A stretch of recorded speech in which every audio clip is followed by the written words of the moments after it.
శుక్లాంబరధరం విష్ణుం శశివర్ణం చతుర్భుజం ప్రసన్నవదనం ఝాయేత్ సర్వవిఘ్నోపశాంతయే. రాధా ప్రశ్నం. నారదుడిట్లు పలికెను, ఓ మహాముని, ఎంతటి అద్భుతం రహస్యమైన కథ విన్నాను. అష్టావక్రముని నిర్యాణం చెందగా భక్తులైందు వాత్సల్యం గల శ్రీకృష్ణుడు ఏమి చేసెను? శ్రీనారాయణముని ఇట్లు పలికెను, శ్రీకృష్ణుడు మృతి చెందిన మునిని చూసి అగ్ని సంస్కారం చేయబోనెను. అతని శరీరాన్ని తన వక్షస్థలాన్ని చేర్చుకొని సామాన్య నరుని వలె భోరుమని ఏడ్చెను. చేతులతో ఆలింగనం చేసుకుని పొంగిన వ్యామోహంతో గట్టిగా నలిపెను. అతని వజ్రాంగ స్పర్శ వల్ల శవం నుండి బూడిద రాలెను. అష్టావక్ర మహాత్ముని శరీరం 60,000 సంవత్సరాల నిరాహారముల వలన రక్తమాంసాలు ఎముకలు లేనిదిగా ఉండెను. అతని రక్తమాంసాస్తులో జఠరాగ్ని కాల్చబడి ఉండెను. అతడు బ్రహ్మజ్ఞానం లేనివాడొకట వల్ల కేవల హరిపాద భక్తితో అతడు అట్లయ్యను. మధుసూదనుడు శ్రీగంధపు కర్రలతో చితిని పేర్చి హోమం చేసి దుఃఖంతో ముని శరీరంను దానిపై పెట్టను. శవంపై కట్టెలు పేర్చి చితికి అగ్ని ముట్టించను. అది కాలుచుండగా క్షణకాలం స్వామి మూర్ఛిల్లెను. ఆ ముని దేహం భస్మం కాగా ఆకాశాన్ని దేవదందుపులు మోగెను. అప్పుడే ఆకాశం నుంచి పుష్పవర్షం కురిసెను. ఇంతలో శ్రేష్టములైన రత్నాలతో నిర్మించబడి వస్త్రాలతో పుష్పమాలలతో అలంకరించబడి మనోవేగంతో ప్రయాణం చేయనట్టు ఒక రథం ఆ ప్రదేశాన్ని ఆవిర్భవించెను. దాని యందు శ్రీకృష్ణుడు వంటి రూప సౌందర్యం గల పార్షదులుండిరి. అది గోలోకం నుండి శ్రీహరి ముందు దిగను. శ్రీకృష్ణునితో సమాన రూపం గల ఆ శ్రేష్ఠులైన పార్షదుల రథం నుండి త్వరగా స్వామి ముందు దిగి రాధాకృష్ణులకు ప్రణామములు చేసిరి.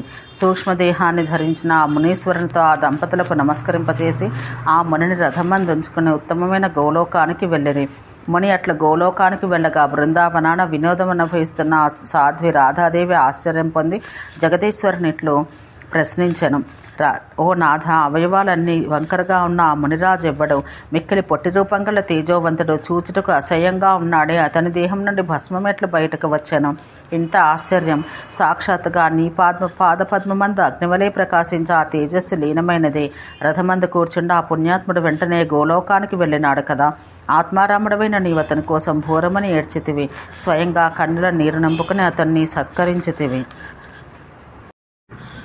ప్రభు, వెంటనే ఈ విషయమంతా నాకు వివరించి చెప్పుము. రాధ మాట విని శ్రీహరి నవ్వి యుగాంతరానికి చెందిన కథ చెప్పుటకు ప్రారంభించెను. ఓ ప్రియురాల, అష్టావక్రునికి చెందిన ఈ రహస్యం అంతటా విశేషంగా చెప్పుకోబడినదే. నీవు దీన్ని మునుముందు ప్రసంగవసాన విద్వాంసుల ద్వారా వింటావు. అష్టావక్ర మునీంద్రుడు ముల్లోకముల యందు ప్రసిద్ధుడు. అతని జన్మ కథ చేత కీర్తి చేత జగత్రయం నిండినది. శ్రీకృష్ణుని మాట విన్న హరికి ప్రియురాలైన రాధ మనసు చిన్నబుచ్చుకుని విచారంతో కంఠము, పెదవులు, దవడలు తడి ఆరిపోగా ప్రయత్నించి మధురంగా ఇట్లు పలికెను. దప్పికొన్నవానికి అమృత సముద్రం వల్ల మనసు తృప్తి చెందనప్పుడు ఇక గోష్పదమందులి ఉదకమును పానం వలన తృప్తి కలుగున. వేదములకు, వేదపాఠకులకు, చతుర్ముఖ బ్రహ్మకు, అతని జనకుడైన మహావిష్ణువుకు నీవు ప్రభువు. నీకన్నా ఇంకొకడెవడు ఈ కథ చెప్పగలవాడున్నాడు అన్న రాధ వాక్కులు విని కృష్ణుడు సంతసించి ప్రయత్నించి దాచదగిన పరమాద్భుతమైన ఆ రహస్యాన్ని ఇట్లు చెప్పాను. ఓ మనోహరి, వినుము. చెప్పుట వల్ల వినుట వల్ల సర్వపాపంలో నశించినట్టు పురాతనమైన ఇతిహాసం నీకు చెబుతాను. ముల్లోకంలో జలంతో నిండి ఉన్న ప్రళయకాలమందు నా అంశైన మహావిష్ణువు యొక్క నాభికమలం నుండి నా అంశతోనే జగత్ సృష్టికర్త అయిన బ్రహ్మ ఉద్భవించను. ఆ బ్రహ్మ మనస్సంకల్పం వల్ల మొదట అతనికి 4 పుత్రులు కలిగిరి. వారందరూ బ్రహ్మ తేజస్సుతో వెలుగుతూ నారాయణ భక్తులైరి. 5 సంవత్సరాల వయసు గల ఆ శిశువులు అజ్ఞానుల వలె నగ్నంగా ఉండి బాహ్య ప్రపంచ జ్ఞానం మెరగక బ్రహ్మతత్వ విశారదులుగా ఉన్నారు. సనకుడు, సనందుడు, సనాతనుడు, సనత్కుమారుడు అను ఆ కుమారులను చూసి బ్రహ్మ, కుమారులారా, సృష్టి చేయుడు అని పలికను. వారు పితృవాక్యమందు నిలవక నన్ను గూర్చి తపస్సు చేయుట కొరకు వనాలకు వెళ్ళిరి. కుమారులట్లు వెళ్ళిపోగా విధాత మనసులో విచారపడెను. పుత్రుడు అన్నవాడు తండ్రి చెప్పినట్టు చేయడని తండ్రికి దుఃఖకారకుడగును. పిదప బ్రహ్మ తన జ్ఞానశక్తితో తన శరీర అవయవాలందు బ్రహ్మ తేజస్సుతో జ్వలించు వారు వేదాంగవేత్తలు అయిన తపోధనులకు పుత్రుల్ని సృష్టించెను. వారు అత్రి, పులస్సుడు, పులహుడు, మరీచి, భృగువు, అంగిరసుడు, క్రతువు, వశిష్ఠుడు, ఓఢుడు, కపిలుడు, అసురి, కవి, శంఖుడు, పంచశిఖుడు, ప్రచేతసుడు అన్న తపోధనులు. వారు బ్రహ్మ ఆజ్ఞతో బహుకాలం తపస్సు చేసి సృష్టి చేసిరి. వారందరూ భార్యను స్వీకరించి సంసారం చేయుటకు ఉన్ముఖులైరి. ఆ తపస్సులకందరికీ పుత్రులు, పౌత్రులు కలిగిరి. సుందరము, పుణ్యస్వరూపము, బహుముఖము, మునివంశాలను తరంగా కీర్తించినది అయిన ఈ కథ అటులా ఉండనిమ్ము. ఓ సుందరి, ప్రస్తుతాంశం వినుము. ప్రచేతసుని పుత్రుడు అయిన అసితసుడు తేజస్సాలియగు మునిపుంగవుడు భార్యతో 1000 దేవతా సంవత్సరాల కాలం తపస్సు చేసెను. అయినా సుతుడు కలగలేదు. అప్పుడు ఆ ఋషి ప్రాణత్యాగానికి పూనుకొనెను. అతనికి బోధ చేయుటకు సత్యమైన అశరీరవాణి ఇట్లు వినిపించెను. ఓ ఈ ప్రాణములు ఎందుకు వదులుచుంటివి? శంకరుని సన్నిధికి ఎగి అతను ముఖతః మంత్రోపదేశం పొంది నీ కోరిక సిద్ధపరచుకొనుము. ఆ మంత్రాధిష్టాన దేవత వెంటనే నీకు సాక్షాత్కరించును. ఆ అభీష్టాలు తీర్చి దేవి యొక్క వరం వల్ల నీకు పుత్రుడు కలుగును. ఇది సత్యం. ఆ వాక్కుడు బ్రాహ్మణుడు విని యోగులకు పొందసాధ్యం కాని సంసార రోగములు లేనిదైన శివలోకానికి వెళ్ళను. భార్యతో కూడి ఆ యోగి భక్తితో శిరస్సు వంచి అంజలి పుటము పోని యోగులకు గురువగు శివుని ఇట్లు స్తుతించెను. అసితుడు ఇట్లు పలికెను. ఓ జగద్గురు నీకు నమస్కారం. మంగళమిచ్చు శివునికి, యోగీంద్రులకు యోగీశ్వరుడు, గురువులకు గురువగు నీకు నమస్కారం. మృత్యువుకు మృత్యురూపుడవై మృత్యువును సంసారమును ఖండించువాడా, మృత్యువుకు ప్రభువా, మృత్యువుకు మూలమైన వాడా, మృత్యుంజయ నీకు నమస్కారముగాక. కాలరూపాన్ని నిమేషం నుండి పరాంతం వరకు లెక్కించు వారికి, కాలమునకు కాలనాథులకు మూలమైన వాడా, కాలమునకు అతీతమైన వాడా, కాలానికి కాలకాలుడా నీకు నమస్కారం. త్రిగుణాతీత, ఆ త్రిగుణాలకు ఆధారమైన వాడా, పంచభూత గుణములకు బీజమైన వాడా, అనిమార్జష్ట గుణములు మోక్షదశయందలి అష్టగుణముల స్వరూపమైన వాడా, యోగులకు ఈశుడా, అష్టసిద్ధులు లభించిన వారికి బీజమైన వాడా, గుణవంతులకు గురువగు నీకు నమస్కారం. బ్రహ్మస్వరూప, బ్రహ్మవేత్త, బ్రహ్మధ్యాన తత్పర, బ్రహ్మమును బీజస్వరూపంతో విలసిల్లు బ్రహ్మ కారణమైన వాడా నీకు నమస్కారం. మునీశ్వరుడు ఇట్లు స్తుతించి శివునికి నమస్కరించి బాష్పములు నిండిన కన్నులతో పులకాంకరములు గల శరీరంతో దీనుని వలె ముందు నిలిచెను. అసితుడు నిలిచిన ఈ శంకర స్తోత్రాన్ని 1 సంవత్సరం భక్తియుక్తుడై కేవలం హవిష్యం తింటూ పఠించిన వాడు జ్ఞానియు చిరంజీవియు విష్ణుభక్తుడు అయిన పుత్రుని పొందును. దరిద్ర దుఃఖం కలవాడు పఠించిన ధనార్జుడగును. మూగవాడు పఠించిన పండితుడగును. భార్య లేనివాడు సుశీలము పతివ్రతయు అగు భార్యను పొందును. ఈ లోకాన సుఖం అనుభవించి జన్మాంతాన శివసన్నిధిని పొందును. ఈ స్తోత్రం పూర్వం బ్రహ్మచేత ప్రచేతసునికి, అతని వల్ల అతని పుత్రుడైన అసితునికి ఉపదేశించబడింది. శ్రీకృష్ణుడు ఇట్లు పలికెను. భగవంతుడైన శంకరుడు ముని స్తోత్రం విని భక్తవత్సలుడు కనుక తన భక్తుడు బ్రహ్మ సంతానమైన అసితుని గురించి ఇట్లు పలికెను. ఓ మునివరా, మనసు స్థిరం చేసుకొనవు. నీ కోరిక ఎరుగుదును. నీకు నా అంశతో నాతో సమానుడైన పుత్రుడు నీకు కలుగును. సత్యం. ప్రపంచవాసులందరికీ మిక్కిలి దుర్లభమైన సాటిలేని ఒక మంత్రం నీకు ఇస్తాను అని పలికి నీ యొక్క షోడశాక్షర మంత్రాన్ని, స్తోత్రం, పూజా విధానం, సంసార విజయం అనే అద్భుతమైన కవచాన్ని, వాటిని పురస్చరణ చేయవలసిన విధానంతో పాటు మునికి శంకరుడిచ్చెను. నీకిష్టమైన వరమిచ్చుటకు దేవి ప్రత్యక్షం కాగలదు అని పలికి రుద్రుడు మాటలు చాలించెను. ముని శివునికి నమస్కరించి వెడలిపోయాను. ఆ అసితముని ఆ పరమమంత్రం 100 సంవత్సరాల కాలం జపించెను. అప్పుడు నీవు సాక్షాత్కారమే అతనికి వరమిచ్చి ఉంటివి. నీకు మహాజ్ఞాని అయిన పుత్రుడు జన్మించగలడు కుమారా అని పలికి నా సన్నిధికి గోలోకానికి వచ్చితివి. కొంతకాలానికి ఆ అసితమునికి శివాంశగల పుత్రుడు పుట్టెను. వాడెప్పుడు బ్రహ్మంనందే మనసు కలవాడు, మన్మధునితో సమానమైన సుందరుడు, దేవలుడన్న నామంతో ఉండెను. ఆ దేవలుడు సుయజ్ఞ నృపతి కన్యను రత్నమాలావతి అన్న సుందరిని సర్వలోకులను మోహింపచేయునట్టు దాన్ని వివాహం చేసుకొనెను. స్త్రీలను ఆనందపరచుటయందు నేర్పుగల దేవలుడు ఆమెతో అనేక స్థానములందు విహరిస్తూ 100 సంవత్సరంలో ఏకాంతమును రమించెను. ఆ ముని కొంతకాలం తర్వాత ధర్మిష్ఠుడై శ్రీహరిని స్మరిస్తూ సర్వసుఖాలను పరిత్యజించి సంసార జీవితం విరమించెను. ఆ తపోధనుడు విరక్తుడై ఒకనాటి రాత్రి శయ్య నుండి లేచి తపస్సు కొరకు మనోహరమైన గంధమాదన పర్వతానికి వెళ్ళెను. పతివ్రతాగు అతని భార్య మేల్కొని తన భర్తను చూడక విరహాగ్నితో మిక్కిలి దగ్ధురాలై శోకంతో మిక్కిలి దుఃఖించెను. శయ్య నుండి లేస్తూ పడిపోతూ మాటిమాటికి గొంతెత్తి ఏడ్చెను. ఆమె మనసు కాలుతున్న పాత్రలోని ధాన్యం వలె అయ్యను. ఆమె ఆహారం మానుకొని ప్రాణాలు వదలను. ఆమె తనయుడు ఆమెకు అగ్ని సంస్కారాది కర్మలు చేశాను. భక్తుడకు దేవలముని జితేంద్రియుడై గంధమాదన పర్వత గుహలో 1000 దేవతా సంవత్సరాల కాలం తపస్సు చేశాను.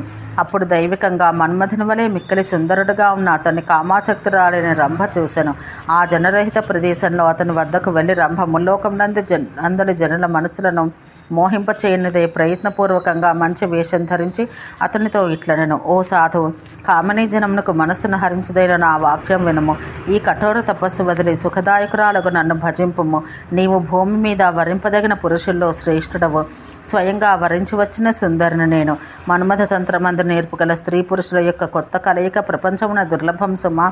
భారతవర్షంలో భూపాలురు స్వర్గప్రాప్తికి మూలమైన యజ్ఞం చేస్తున్నారు. స్వర్గమందు భోగానుభవమే యజ్ఞానికి కారణం. ఓ ముని, భోగసారభూతులం మేమే సుమా. నా స్తనముల జంటను, నా ఊరువులను, సుందరమైన ముఖపద్మమును, చిరునవ్వు బొమ్మముడి పాటగల దాన్ని చూసి ఎవడు సుఖం పొందడు? స్త్రీ రసమే మనులకు కోరబడిన సుఖసారం. రసకురాలైన స్త్రీ యొక్క సుఖానుభవం అందున ఏకాంత ప్రదేశంలో మిక్కిలి దుర్లభం. దేవజాతి కానీ, మనుష్యుడు కానీ, గంధర్వుడు కానీ, రాక్షసుడు కానీ రంభ యొక్క సుఖమెరుగని వాడు రతివంచితుడు. ఎవడి ఇంద్రియ జయం కలవాడై ఏకాంతాన్ని చేరవచ్చిన కాంతను భజింపడం వారి శరీరమందున్న రోమముల సంఖ్య గల సంవత్సరముల కాలం కుంభీపాక నరకాన నివసించును. ఇది నిశ్చయం. ఆ స్త్రీని వధించిన ఫలాన్ని అనుభవించేవాడే ఆమె శాపం చేత నశించును.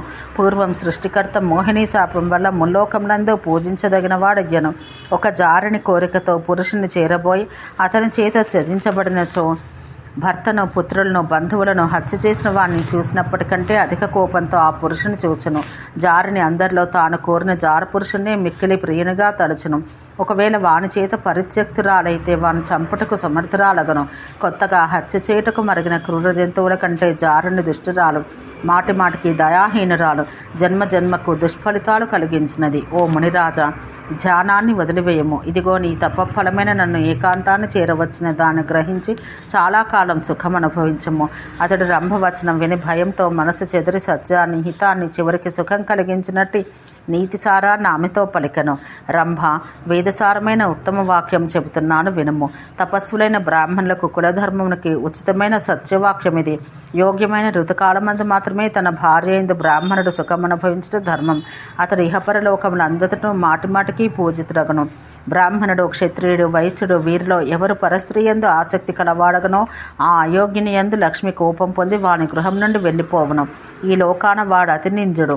స్వజాతి కర్మాచరణకు వాడు అధికారి కాడు. పరలోకాన వాడు 100 సంవత్సరాల వరకు అంధకూప నరకాన వసించును. కోరి వచ్చిన స్త్రీని గృహస్థుడు గ్రహించవచ్చును, కానీ తపస్సు స్వీకరించరాదు. నీవు చెప్పిన కామనీ త్యాగదోషం, శాపానుభవం, పాపానుభవం గృహస్థునకే. జగత్కర్తయగు బ్రహ్మ విరక్తుడు కాడు, భార్య కలవాడే. భార్యనే వదిలి విరక్తులమైన మాకు నిన్ను త్యజించడం వల్ల ఎప్పుడూ దోషం లేదు. తన భార్యను వదిలి ఎవడు పరస్త్రీని గ్రహించినో ఆ జీవనమృతునికి యశస్సు, ధనము, ఆయుష్యముల యొక్క హాని జరుగును. భూమిలో కీర్తి లేని వాడి జీవితం నిష్ఫలం. ఇక తపస్వికి సంపదతో, రాజ్యంతో, శరీర సుఖంతో పని ఏమి? నిష్కాముడను, వృద్ధుడనైన నాతో నీకేమి ప్రయోజనం? తల్లి, మంచి వేషం, సుందర రూపం గల యువకుని చూచుకొమ్ము. ఇటువంటి మాటలు విని అప్సరసుల్లో శ్రేష్ఠులారైన రంభ కోపం పొంది భయపడి కదులుతున్న కింది పెదవి కలదే మరలా ఇట్లా పలికెను. సుందరమైన సంపంగ పూవన్నతో ప్రకాశించువాడు, మన్మధుని వంటి అందగాడు, తపోమహిమ వల్ల తేజస్సు కలవాడు, మంచి వేషం కల పురుషుడు, స్త్రీలకు నచ్చినవాడు నిన్ను విడిచి ఎవరి వద్దకు పోదును? నీకన్నా వేరుగా పురుషుడు ఎవరున్నారు? మన్మథ పీడితురాలైన జారుని నిన్ను విడిచి ఎవత బతుకును? ఓ బ్రాహ్మణ, కామాగ్ని దగ్ధురాలైన నన్ను త్వరగా భజించుము. అరటి చెట్టును మదగజం నశింపచేయనట్లు నీ వల్ల నన్ను మన్మథుడు నశింపచేయును. ఓ వేదవేత్తల్లో శ్రేష్ఠుడా, నా కోరిక తీర్చంచో నేను శపిస్తాను చెప్పుము. నన్ను కానీ, దారుణమైన శాపం కానీ త్వరగా గ్రహించుము.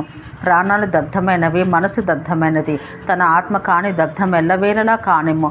కొత్త శృంగారమను అమృతపానం వల్ల పూర్ణానందమును మానవుడు పొందగలడు. మనోదుఖం చేత దుఃఖార్తుడైన వ్యక్తి నిశ్చయంగా ఒకరిని శపించిన ఎడల ఆ శాపాన్ని ఖండించుటకు సృష్టికర్త అయిన విధాతకును శక్తి చాలదు. ఆ ద్విజుడు రంభవాక్కులు విని మౌనంగా ఉండి ఏమీ పలకలేదు. భగవద్ధ్యానంలో మగ్నుడయ్యను. అప్పుడు ఆమె కోపంతో అతన్ని శపించెను.